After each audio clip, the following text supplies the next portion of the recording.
All right, welcome in this edition of the Milwaukee podcast. Moen, Bernd, Evan, how we doing? Same old, same old. Same old, same old. So, as you guys might be aware, okay, the Bucks did have a game last night, the second of the play-in tournament, going up against the Brooklyn Nets. And let me tell you something, Evan. It was a complete and utter barn burner. 129, 125. Once again, Milwaukee has to sweat out yet another win. Okay? I don't know how many times they're going to have to do that. But let's hope it's not going to be every game this season, because that's what it feels like. It feels like they've had to sweat out every single game this season, and I'm sick of it. Okay, I'm sick of it. I just want them to have a nice quality win, but no, it feels like Dame requested out of Portland to be like, oh, now we can get comfortable leads, get comfortable wins. No, Dame still has to, he still has the same defense. And it's sad to say that, because Milwaukee's defense should be a lot better than it is. Yeah, I think the biggest thing was them letting Cam Thomas shoot 33 times, 16 threes. A lot of them were wide open. A lot of them were good shots, not going to lie. But to allow two guys, Cam Thomas and Mikal Bridges, to shoot 54 shots combined was, ugh. You know who's going to shoot the whole time, and they still let him do it that many times. Cam Thomas almost single-handedly beat them, very similar to Jalen Brunson's 45-point game where the Bucks win by 4. This was like a photocopy of the Knicks game when you watch it. You got one guy that does it all, and then the Bucks are slowly trying to kind of ease their way in. Realistically, the Bucks had a very scattered box score, except for Brook Lopez and Malik Beasley. Everyone else was scoring decently, and then everyone else in the Nets was, we'll let these two guys do it, and then everyone else will chip in 2 or 3 points. Yeah, how did Ben Simmons do yesterday? He had 2 points, 15 rebounds, and 4 assists. Okay, that's the most Ben rebounds Simmons in the game line. in 33 minutes. Yeah, so see, that's a Ben Simmons stat line right there. I don't understand why Ben Simmons does that every year. Oh, I'm coming back with the vengeance. And then all of a sudden, 15 rebounds, 2 points, and I'm not going to shoot the basketball. Yeah, he took 3 shots and made that one. And the problem is we're going to be repeating the cycle over the summer where Ben Simmons shoots 1 3 against Air, and then everybody's just like, oh, watch out for Ben Simmons. He's coming back. He's going to start shooting threes again. It's been 7 years. Just give it up. He's not going to start shooting threes now. Okay? But he does look better. He does look I'm not saying the Ben Simmons of old, but I'm saying he looks more confident. He's playing more confident now than he had the past 2 seasons. So yeah, and I think that's probably why he gave up shooting. I think he's playing more confident because he doesn't shoot anymore. Well, again, he never really shot. Okay, it's a Draymond stat line. Yeah, but you know what? It almost helped the team win. It did, almost. But and that's the thing is, Cam Thomas, I think, me personally, so I think it's too much. I think he was always overshadowed on that team. He'd always had talent, but when you have KD and Kyrie, and I think he was there when James Harden was there, I believe. It's really hard to flourish when you have those 3 guys take up the bulk of the offense. I think even a couple of years ago, watching Brooklyn play, when they had Bruce Brown, yeah, I was like, this guy's really good, but nobody's gonna really know who he is because they got the those wrong 2 guys on the team. Yeah. And I think Cam Thomas always had game, but of course now he's showcased it against Milwaukee. Shocker. But like we said before, Brooklyn could be a trap game, and it almost was. because they have a good young nucleus. And unfortunately, Milwaukee's defense can't guard a fence post. So, No. and when you get both those things, you get that score. Now, I don't like that. I personally, I'm not a fan of that score personally. Like okay, you want to say win's a win, fine, but and I don't know if people are going to use the excuse. Well, it's the NBA. It's offense is going to be at a premium. Okay, but not scoring 125 points. Okay, Yeah. that's you're not defending at like a good level there, and it's very concerning because Adrian Griffin's a defensive guy, and like I don't think he wants those scores being like that close. And and I talked about this before is that and we actually talked about this. As soon as they got rid of Drew Holiday, you knew that you just knew The the defense is defense going was to going go to away. drop off. Yeah. Yes, you knew it. Okay, because people are saying like, oh, Damian Lillard just doesn't guard. No, he doesn't guard at the same level. He's never been a good defensive guard. Okay. But what the issue is that when you have like Giannis and Middleton and Lopez and Beasley all on the floor together and the defense still looks that bad, like something's not right. Mm-hmm. Like those guys aren't slouches defensive. Like the worst defender on the floor in that little tandem is Lillard. But those other guys, like that's no excuse for the defense being bottom third of the league right now. Yeah, even borderline last, I know they've been too. Looking at the stats again, they only had 2 blocks. Giannis had both of them. Defense-wise, they had a couple steals. They had more steals than blocks, but I don't know. It's boring. Like I think every Bucks game I've watched so far this season have been extremely boring, and I've not been impressed at all. I've not thoroughly watched a game where it's like, oh, that was fun. I enjoyed doing that, and I would like to do it again. I don't know. I think the big thing is like watching them just do things that doesn't make sense for that time. Like Giannis shot 7 3-pointers. He shot 1 less than Damian Lillard, 3 more than Chris did, 2 more than Beasley, and 4 more than Brooke did. It's why. Obviously, the one he made was late game and he tied the game, and that's what people are going to see. But it's like he missed his first 6 and he made the 7th. Cool. That one went in. Awesome. But it's like, why are we doing that? What's the whole point of shooting 7 3-pointers when we have the entire other team can shoot 3-pointers but him?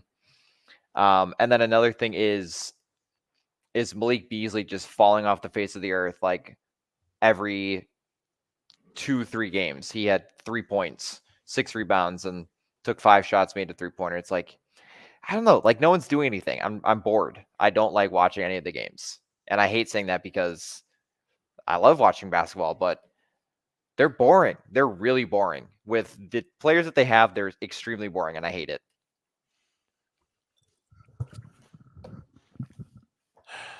And look, I don't know if Adrian Griffin's trying to be too like there's a fine line between listening to your players and trying to do your own thing.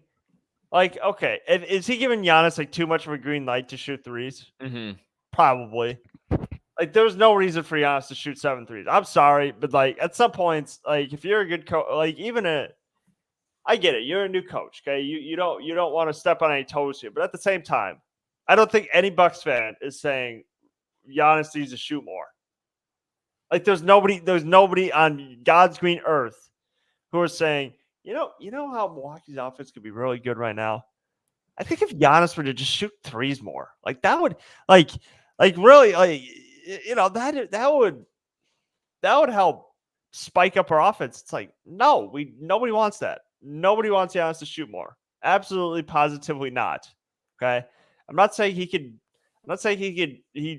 He has the ability to drive in the paint every time. Exactly. But by the same token, it's like and what Giannis needs to learn is like the correct time to shoot a 3. Like, okay, I don't want like if we're down 6, I don't want Giannis taking a jump shot. I really don't. That's not the correct time for him to, chuck up a jumper. Nobody wants that. And he did that so many times. I think 4 of his 7 3-pointers were shot. Like he shot one, missed it, bricked the hell out of it, got it back and shot it again. And then the second time he did that, missed the first one, got it, and made the second one. So 1 for 4 in 2 possessions, or 4 possessions essentially, but staying on the same court or same side, where it looks so bad, and I'm not having fun. They're bad in like every area you could possibly think of defensively. Okay. So we knew that they were going to give up a lot of threes. Okay. We've kind of accepted that. With Brook Lopez being on the floor, probably going to give up a lot of threes. What I can't accept is that the transition defense this year has been so bad and so lazy. And I feel like the other team just getting like a bunch of like easy layups. It's just, you got to show some resistance. Okay. And I don't know if this is the offense Giannis wants to be in, where he didn't really want Budenholzer anymore, which is fine, But does he really want to be in a barn burning like 130 to 125 victory every night, where him and Lillard have to do the bulk of the scoring just for the team to win? Like, does he want that now? Where the team is absolutely positively showing no resistance defensively.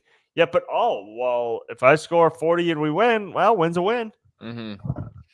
Yeah, it's at the point where every game has been a deciding factor. I think of less than 10 points, and 2 of the wins that they had 20 plus leads both times. So again, there hasn't been one consistent good win. But yeah, it's kind of starting into last year where it's the wins that they get are 5 points and under, where Giannis has borderline 40 points. It feels like one of those carrying games. Because I want to be honest, Lillard's 21 is fine, but 9 of them were free throws, and he only had 2 3-pointers. It's like it's sloppy, and I'm gonna have a hot take right now, but I've had more fun watching the bench than I've had watching the starters. I think the bench looks way better than the starters, which is weird to say. But like watching Campaign that game, shoot 4 for 6, 3 3-pointers. Jay Crowder had 4 3-pointers. Pat had 2 3-pointers, and Bobby and Marjan both had 1, where it's like they looked way more fluent together than some of the starters did together. But it's weird because like people are going to sit here and be like, well, it's the same team from last year. It's like, it's really not. If you really break it down, the bench really outside of a couple of guys really isn't the same. The starters, okay, fine. If you want to throw Middleton and Lopez and Giannis in there, fine. But everything changes offensively once you add Damian Lillard to the mix. Okay? Because, like, okay, when they added Drew Holiday 3 years ago, okay, he's a plug-and-play guy, okay? So there's not going to be like, well, how are we going to figure this out offensively? Drew Holiday can play any role. Dame is really more comfortable when he's scoring. And I think Giannis has never played with a guy like Lillard before, at least to his talent level. So I think he's trying to figure it out. I think everybody's trying to just figure it out on the fly. And then you throw in a new coach, and I think you kind of get the results Milwaukee has, where they're winning, but it's not like they're winning just based off like just their talent and having like one of the best basketball players in the world. You can win off that for a while, but eventually, and we're still at the stage where we're saying, okay, well, it's a new coach, it's a new system, they're still figuring it out. Okay, it's only a month now. If they're still playing like this, few months, like maybe January or February, I'm going to start being a little concerned. Yes, because November, it's just all right. They're figuring it out. Okay, they've had a couple of bad losses already, so maybe this is. Maybe this is a good learning experience for everyone.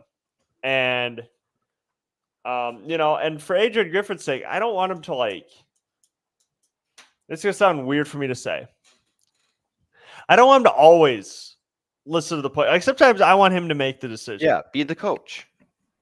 The thing is like, they basically helped him. The guy in there make the decision. Hey, we should play more drop coverage with Brook Lopez. Okay, all right, that's fine.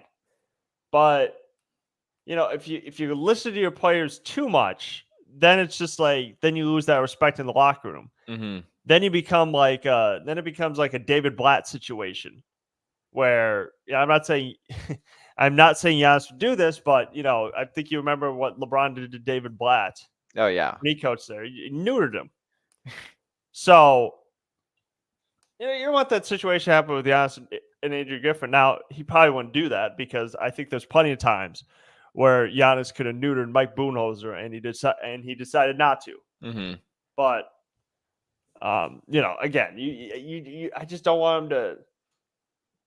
I just want Adrian Griffin to overly rely on the players to the point where they're basically making all the decisions for him. Yeah, they're the coach, and he's just kind of there to be there, just in case, But yeah, I'm assuming they'll get out of it. But again, when you said like January, February, I would agree. Like I would just hope by then they're kind of like figured it out. Again, it's still 6 games into their season already, 7 for tomorrow, but it's got to be sooner because other teams are starting to pick up already, and it doesn't look like they're slowing down. Like Boston, they did take their first loss yesterday, or 2 days ago, I don't remember, but it's still one of those things where you never know what's going to happen in the long run. But we're hoping again for some sort of improvement because again, the scrappy wins, again, they're wins, but they're not fun wins.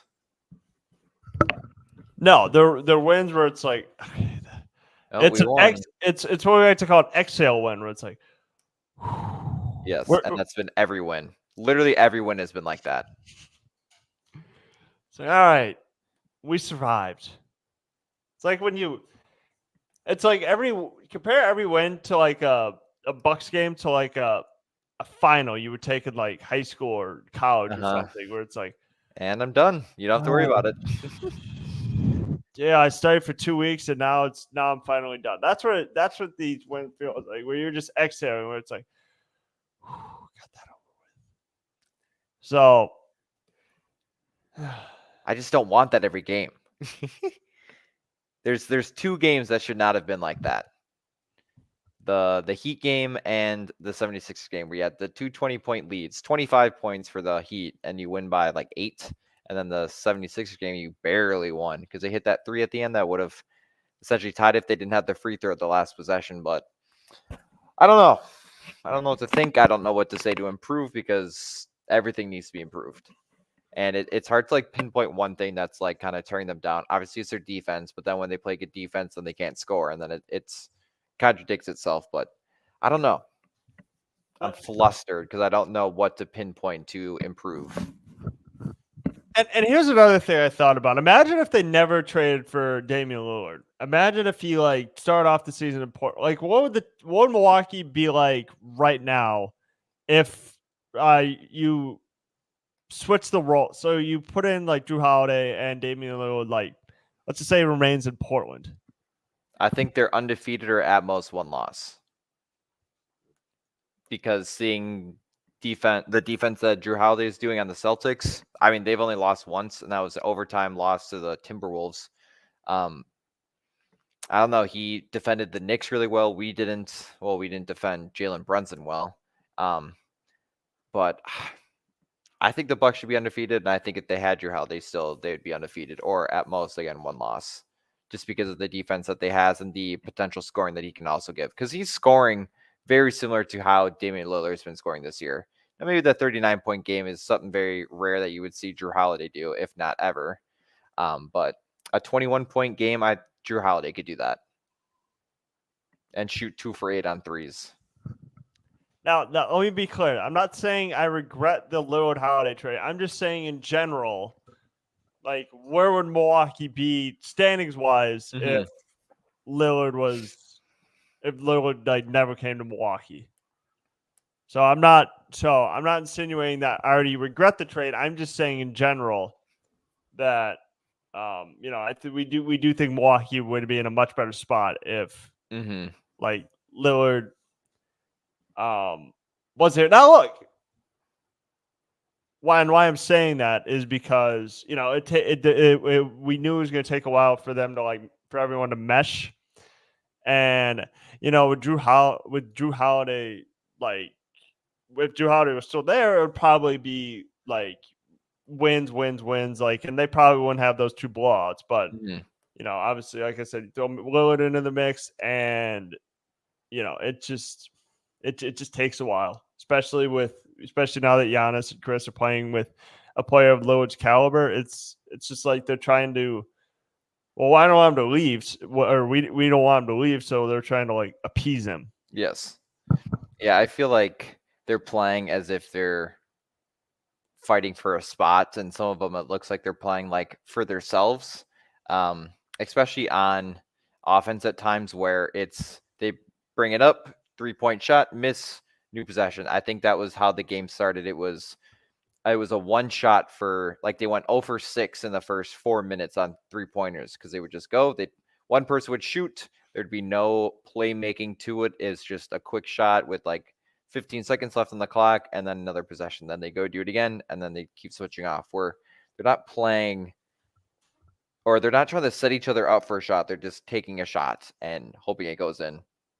That's what I felt like Giannis was doing in the beginning of the game, and Lillard, and then Pat eventually did that too when he got in before he made his first one where he like had a sigh of relief when he finally made a shot.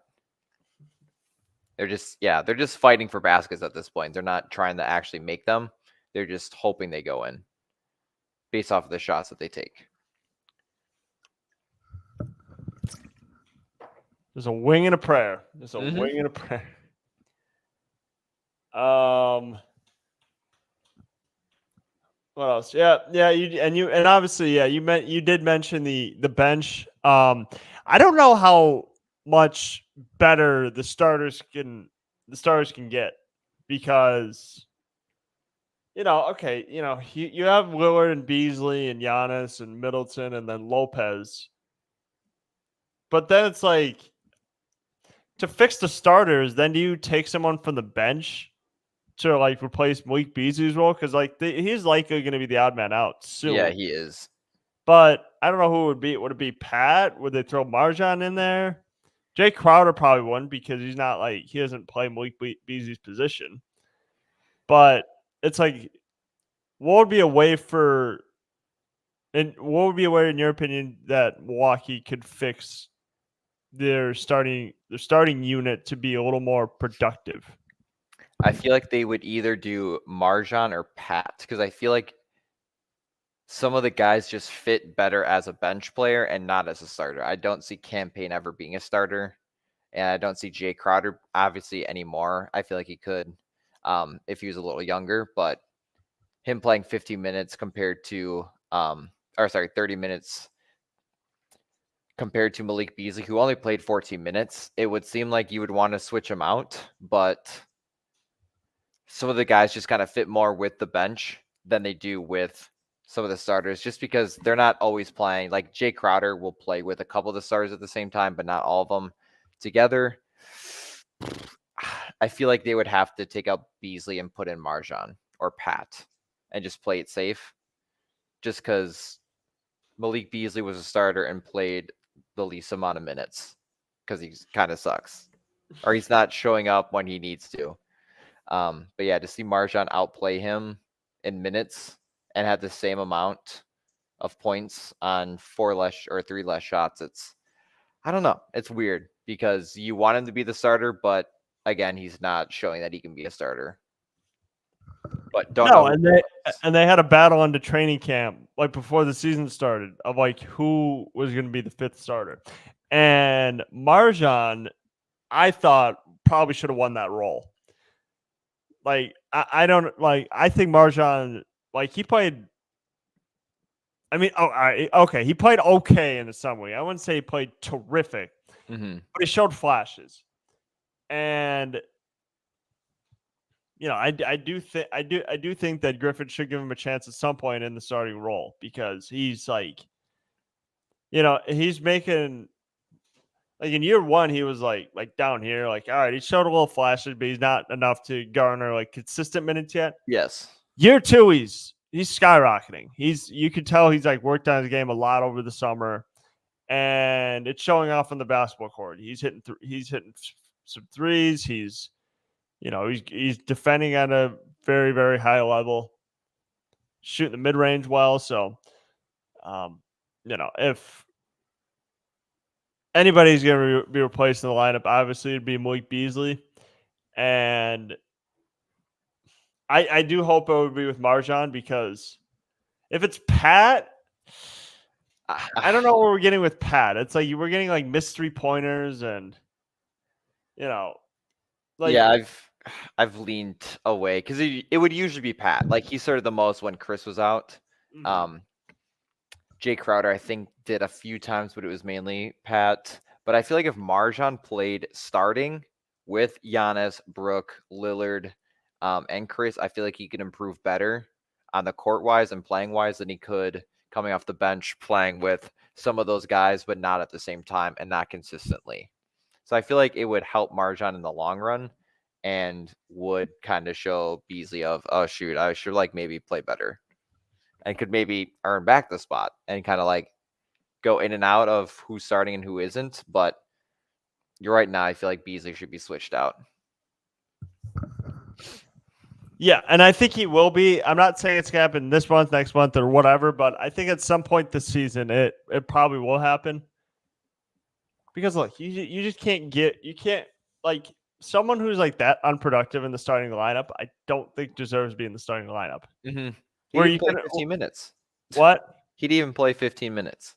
No, and I think Adrian Griffin kind of realizes that, where it's like, okay, if my starting like shooting guard is going to be like that unproductive, like he's not going to play long.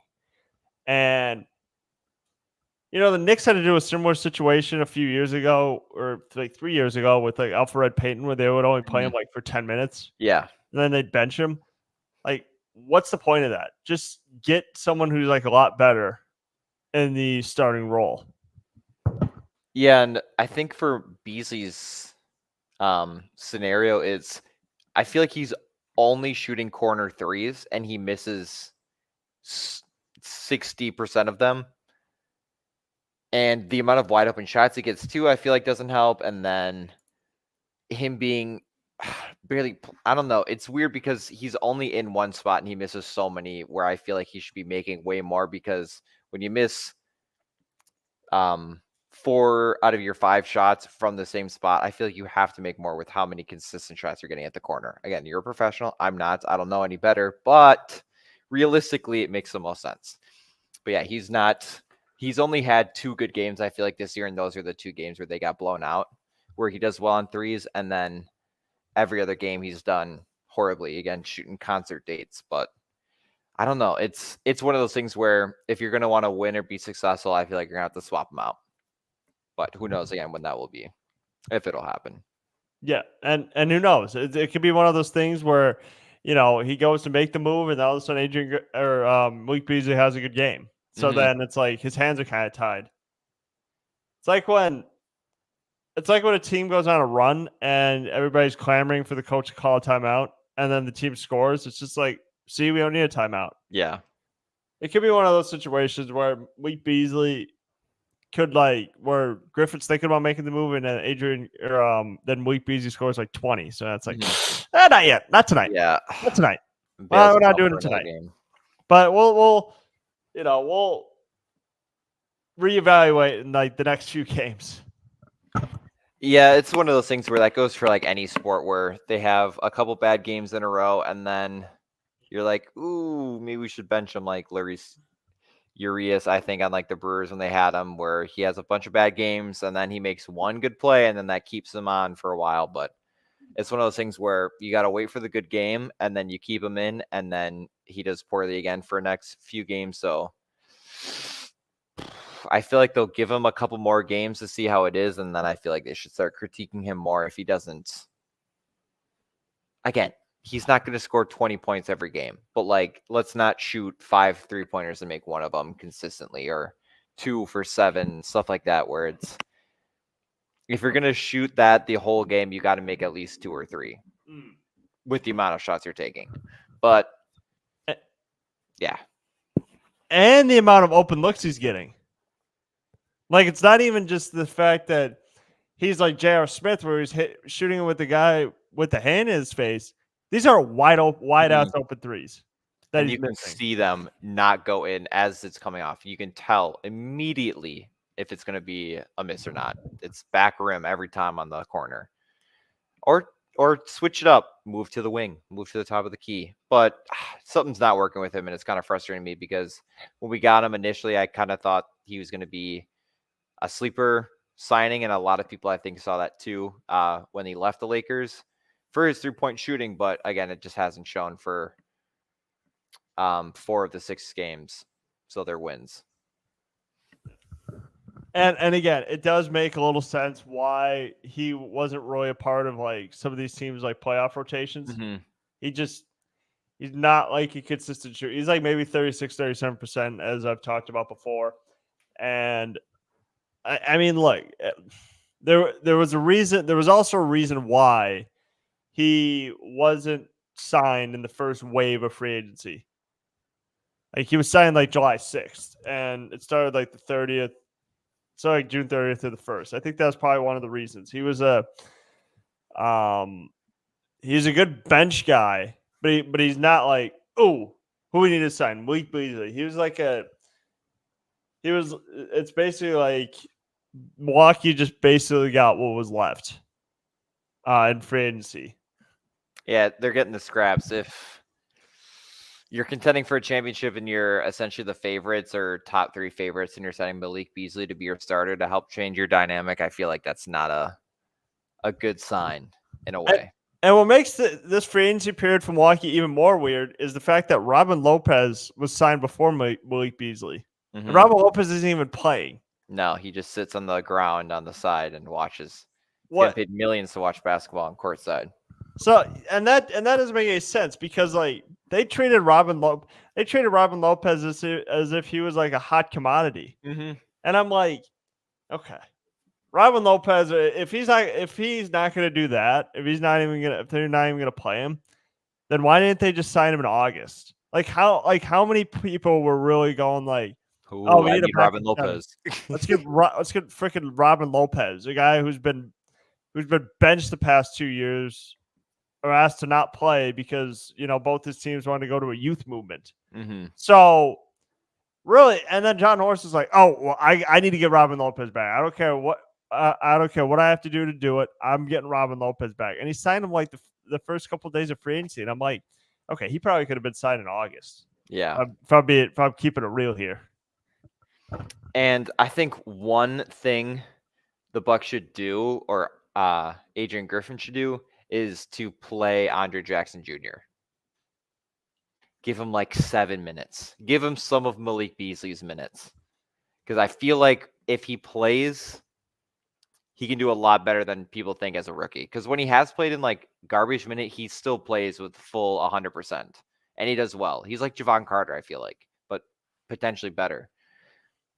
But he just doesn't get the minutes. And I feel like there's got to be some way where they can split up some of these guys' minutes and give them 6, 7. Let him play like half a quarter and just kind of see. Like Pat, I feel like shouldn't be playing 20 minutes.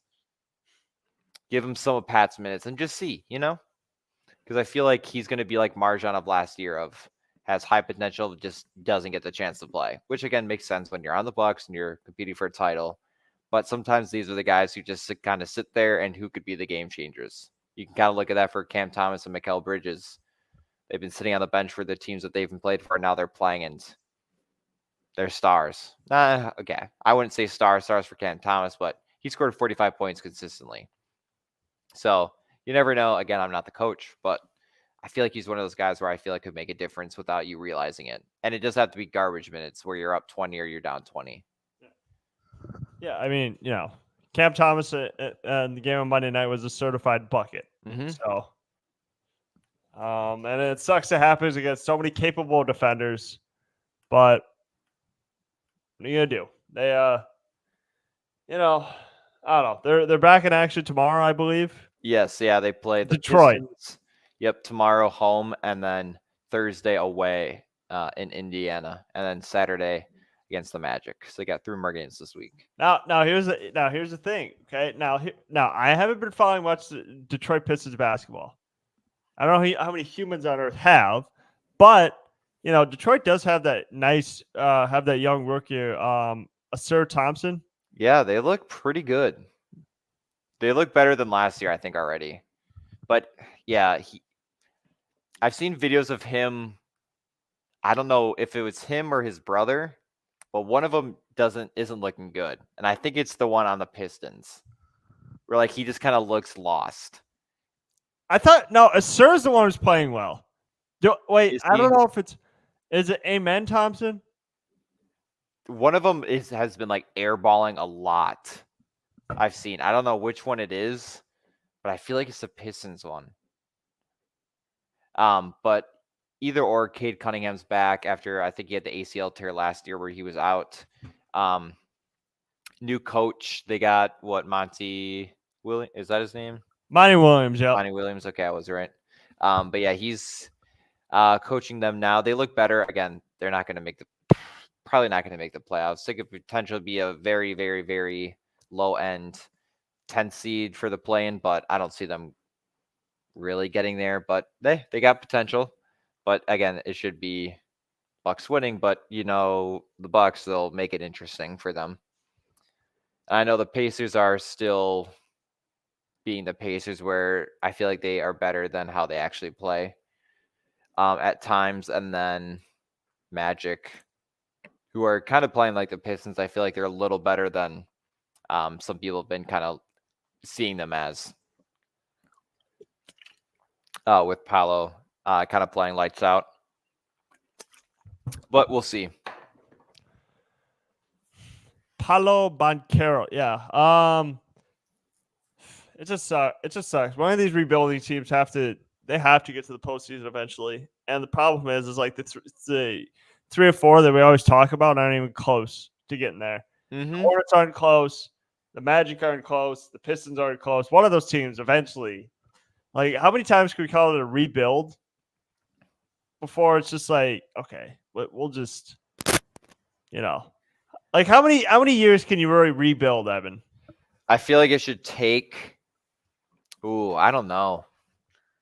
I feel like 3 to 5 should be that slot. You can't do it in 2 years unless a bunch of people just sign to your team and click immediately. I feel like by 3 years, you should be lower 8th seed, 9, 8 seed. And then as the years go by, you should slowly move up 1 or 2 if it works out well. Because the Magic have been rebuilding for like over a decade. And they're still last place almost every year. Like, people are like, the Pistons are on a full-scale rebuild. Okay, but the Pistons at least made the playoffs 4 years ago. Okay. Like, okay, they're rebuilding now, but at least they, like, actually were competitive at one point. They made the postseason 4 years ago. And the Bucks swept them. Yeah. And who was the other team I talked about? I talked about the Hornets. The Hornets. Like, okay. Like, when was the last time the Hornets were in the playoffs? Was it 2016? Yeah, with Kemba, I think. Oh, God. Jesus. So long ago. So, yeah. At some point, you just got to be like, okay, we're going to go for it this year. But, the Hornets got new ownership and, Michael Jordan's out of there, but they still have Mitch Kupchak. And I'm like, I don't know. Me personally, I would not have my GM be over 60. Personally. I'm just saying. I don't understand what the benefit is to having a 7-year-old GM. He's 70. Yeah, I was just looking at the Hornets, their playoffs. They've made it 2009, 2010, 13, 14, and 15, 16. Losing to, I forgot, they almost beat the Heat in 2015. I do forget about that. But yeah, they have 3 playoff wins in their last 3 playoff appearances since 2010. Not doing them anything. But we find a way to lose by 30 to them. Every year. Well, that used to be their opening team. Used to be the Hornets like all the time, and we could never beat them. I would like around 2014 to 16. I remember the Bucks would like always play them super close or opening night or in the first few games. They'd always play the Hornets and could never beat them because that's when Kemba was on the team and they were relevant, somewhat relevant. Yeah, you do bring up a memory of like Jason Kidd's first game, and they were cooking, man. They were, Brandon Knight was going off. Jabari was playing great. Like, we had a squad, but then we blew the lead, and then we lost him in like overtime, and I'm like, damn. No, but you're right. We did used to play the Hornets like a lot. I think from what I remember, it was like 2011. I know after the lockout, played him there. Mm-hmm. And then you're right. 2014, 20. I don't know if it was 2014 through 2016, but it was actually really fun to watch Kemba Walker because he was good. Cardiac Kemba. Jesus. Yeah, now he's overseas, unfortunately. But yes, 3 more games though this week. Who is it? Pistons tomorrow, Pacers Thursday, Magic Saturday. Hopefully 3 wins, but again, you never know. Yeah. Realistically, 3 wins is what they would expect, but if it were to be 2-1, I feel like they would lose to the Pacers. So, Evan, you got anything else? No, we'll be back on Sunday, I think. Cover those 3 games. Yes. Yes, sir. So, all right. Thank you guys for tuning in to this edition of the Milwaukee Bucks on Tap podcast, and we will see you guys on Sunday. We will cover the 3 games against the Pistons, the Pacers, and who's the last team? The Magic. The Magic. All right. So, see you guys Sunday.